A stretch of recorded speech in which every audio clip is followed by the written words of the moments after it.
fedar boldum. Ayrılık oduna başını koydum. Gelirim deyip bana söz verip gittin. Gözlerim yolunda karaya senin. El aydımlar dizip aydayın sana.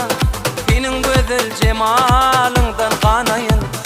Gel yanıma gel hele güzelim seni. Ey menin sultanım her tarihiydi.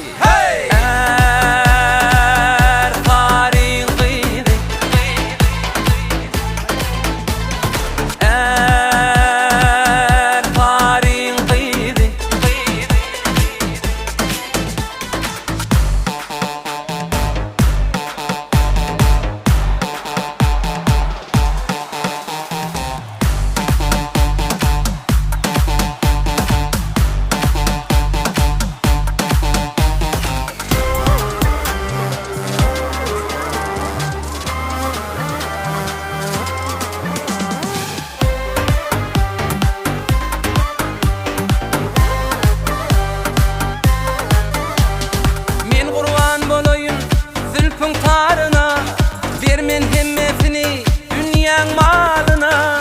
Eğer sen gelmesen menin yanıma, dünyadan ötörün deli divana. Gel aydımlar dizip aydayın sana.